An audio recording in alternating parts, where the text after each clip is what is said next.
Johnny se estaba portando mal y fue enviado a su cuarto. Después de un rato salió y le explicó a su madre qué pensó al respecto e hizo una oración. Muy bien, dijo la madre contenta. Si le pides a Dios que te ayude a no portarte mal, Él lo hará. Ah, no, le pedí que me ayudara a no portarme mal, replicó. Le pedí a Dios que te ayudara a ti a soportarme. La oración, qué concepto tan sorprendente, entablar una conversación directa con Dios en la que hablamos de corazón e intentamos entender la vida. Puedo llamar al presidente de los Estados Unidos y estoy seguro de que no me comunicarían con él, pero puedo llamar a Dios ahora mismo y sé que Él me escuchará. ¿Cómo es posible? La Biblia enseña que por medio de Cristo tenemos acceso directo a Dios. ¡Qué recurso tan fenomenal para guiarnos en la vida! Esto conduce a la siguiente pregunta clave.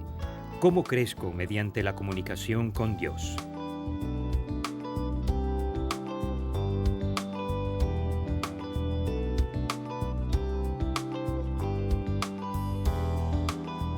He aquí la idea clave tras la práctica de la oración. Oro a Dios para conocerlo, encontrar la dirección para mi vida y exponer mis peticiones delante de Él. Esto es demasiado bueno para pasarlo por alto. Repítelo, oro a Dios para conocerlo, encontrar la dirección para mi vida y exponer mis peticiones delante de Él. Como todas las prácticas espirituales, Jesús las modeló para nosotros. Él nos mostró el camino, es nuestro entrenador personal, digamos. Pablo nos exhorta en el libro de Efesios, observen a Jesús y después simplemente hagan lo que Él hace. Cuando lees los Evangelios, uno de los patrones en la vida de Jesús es la oración. Él continuamente acude al Padre para descubrir su voluntad, para saber cuál debería ser su siguiente paso. Jesús vivía en dependencia de la voluntad del Padre. Incluso dijo, porque he bajado del cielo no para hacer mi voluntad, sino la de aquel que me envió. Vemos esto a lo largo de su ministerio, pero en ningún momento es más intenso que la noche antes de su crucifixión. Él entra en el huerto de Getsemaní y ora al Padre con un corazón sincero. Padre, si quieres, no me hagas beber este trago amargo, pero no se cumpla mi voluntad sino la tuya. Jesús, el Hijo de Dios, ora como lo haríamos nosotros. La crucifixión es dolorosa y humillante y resulta en la muerte. Él quería evitarla si resultaba posible, pero vino para hacer la voluntad del Padre y eso tenía prioridad. La cruz era la voluntad del Padre y Jesús se hizo obediente hasta la muerte en la cruz. Cuando los discípulos fueron a Jesús a preguntarle cómo orar, simplemente les dio un modelo que guiaría su vida. Ustedes deben orar así.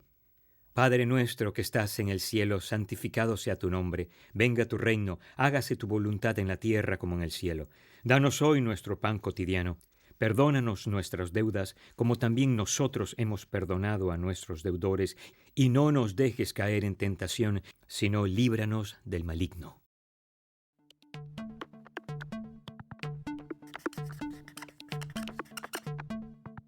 Un día, después que Jesús hubo terminado de elevar sus oraciones, uno de sus discípulos se acercó y le pidió que los enseñara a orar.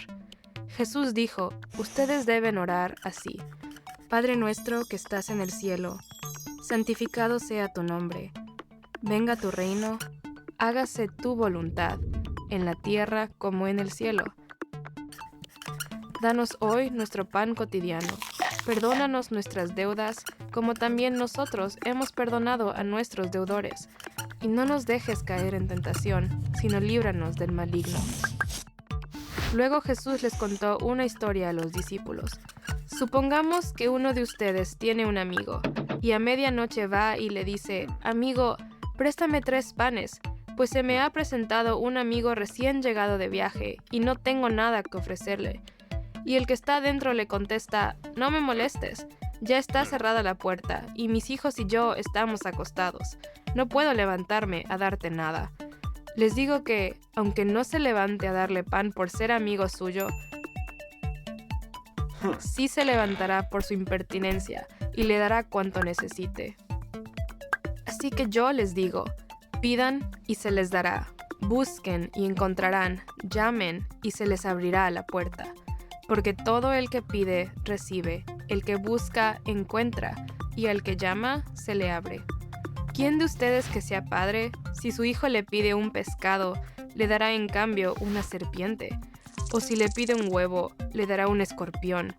Pues si ustedes, aun siendo malos, saben dar cosas buenas a sus hijos, ¿cuánto más el Padre Celestial dará el Espíritu Santo a quienes se lo pidan?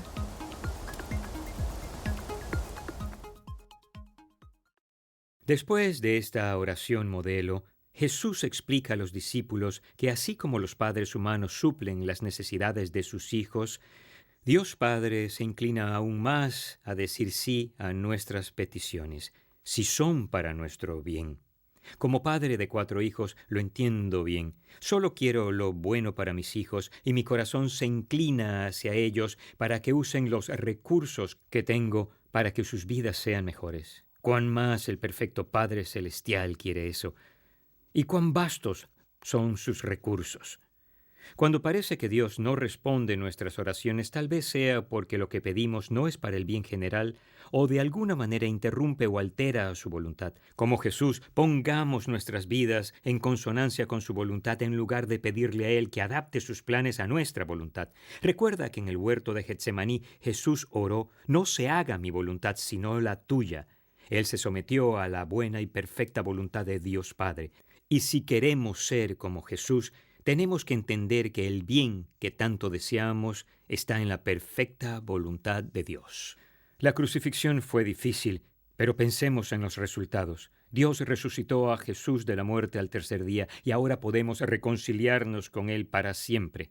Jesús dijo: porque la voluntad de mi Padre es que todo el que reconozca al Hijo y crea en Él tenga vida eterna, y yo lo resucitaré en el día final. Eso es bueno. El salmista capta de manera hermosa y personal la enseñanza de Jesús en nuestro versículo clave. Vengan ustedes, temerosos de Dios, escuchen que voy a contarles todo lo que Él ha hecho por mí. Clamé a Él con mi boca, lo alabé con mi lengua. Si en mi corazón hubiera yo abrigado maldad, el Señor no me habría escuchado. Pero Dios sí me ha escuchado, ha atendido a la voz de mi plegaria. Bendito sea Dios, que no rechazó mi plegaria, ni me negó su amor. Oye la emoción en su voz por el poder de la oración, está conmovido y con razón, clama sinceramente a Dios, reconoce y alaba a Dios por quien es Él. También reconoce que si el pecado hubiera dirigido su petición, Dios no lo habría escuchado. Pero como el salmista puso su voluntad con la voluntad divina, Dios abrió los cielos y lo inundó de bendiciones. No rechazó su oración ni le negó a Él su amor. Un estupendo versículo para memorizar. Más importante que eso, comprueba si se aplica a tu vida. Lo mismo que Dios hizo por ese hombre, desea hacer por ti. En el 2007 nuestra familia vivía en Chicago. Yo era pastor de enseñanza en la que es la iglesia más innovadora del siglo XX. Creía que al servir en esa iglesia le daba un buen uso a mi vida y mis dones. Y repentinamente recibí una llamada del autor y pastor Max Lucado de San Antonio, Texas. Él tenía problemas físicos y necesitaba dejar de ser pastor principal para ser pastor de enseñanza en la iglesia Oak Hills. Deseaba que yo fuera y ocupara su lugar como pastor principal. Muy halagador, pero ya había sido pastor principal en Fort Worth, Texas por 15 años y regresar a esa posición me apartaría de la influencia más global que podía tener en Chicago. Y batallé para rechazar su invitación por 2 razones. Una, nuestros hijos ahora adultos iban a regresar a Texas y 2, mi esposa realmente batallaba con los inviernos de Chicago. Ella aseguraba que le dolían. Pero decirle sí a esa oportunidad me apartaría de la inmensa plataforma desde donde podría tener la mayor influencia para Dios. Quedarme en Chicago parecía ser la voluntad divina en mi vida y mi esposa y yo estábamos preparados. Pero decidimos orar por si acaso no veíamos algo. Además de orar, nos reunimos con 3 mentores que independientemente nos sugirieron con fuerza que había algo más en mi llamamiento que solo mi trabajo y ministerio. Yo tenía a mi familia. Decirle sí a San Antonio era para mí decirle no a una influencia ministerial amplia. Mi esposa y yo sentimos que Dios tenía otros planes.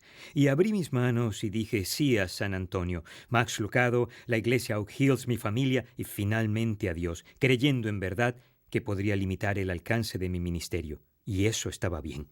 Pero estaba equivocado. Estar en la voluntad de Dios extendió el alcance de mi ministerio. Decidimos mudarnos a San Antonio en noviembre del 2007. En abril del 2008, incluso antes de llegar a Texas, colaboraba con Max Lucado en una experiencia interactiva sobre la Biblia titulada La Historia. Era algo que estaba en mi mente y mi corazón desde el 2005, antes de aquella primera llamada de Max. Hasta la fecha, más de 4,000 iglesias en todo el mundo han hecho este viaje con más de 4 millones de ejemplares. Y encima de todo, ese proyecto condujo a una segunda idea que está ahora resumida en una experiencia llamada creer. Eso es una muestra de cómo Dios bendice en abundancia los esfuerzos cuando seguimos su voluntad. Por una decisión que mi familia tomó con la oración, estamos cerca de nuestros hijos y nietos, mi esposa se siente más cómoda y más feliz y yo te estoy hablando a ti. Esto de la oración funciona, amigo.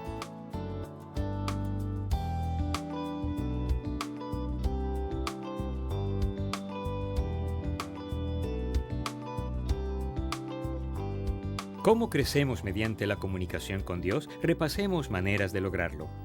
Primero, oro a fin de poner en consonancia mi vida con la voluntad de Dios. Comienza y termina tu oración como Jesús. No se haga mi voluntad sino la tuya. Segundo, oro para dejar mis cargas delante de Dios y encontrar paz. Sé sincero con Dios. Como tu amoroso Padre Celestial, su corazón se inclina a responder tu oración si da como resultado algo bueno y de acuerdo con su voluntad. Un beneficio adicional, cuando le entregas tu petición a Dios puedes sentir paz y no preocuparte. Deja el asunto en buenas manos. Recuerda las palabras que Pablo escribió con gozo mientras estaba en la cárcel. No se inquieten por nada, más bien en toda ocasión con oración y ruego presenten sus peticiones a Dios y denle a Él las gracias. Y la paz de Dios que sobrepasa todo entendimiento cuidará sus corazones y sus pensamientos en Cristo Jesús. Entrégale lo que te inquieta a alguien que se interesa por ti y puede ocuparse. Dormirás mejor, créeme. Tercero, no tomaré ninguna decisión importante en mi vida sin buscar a Dios mediante la oración. Ese fue el patrón regular durante la vida de Jesús en la tierra, y si fue bueno para Jesús, es bueno para ti y para mí. Cuarto, oraré por las personas.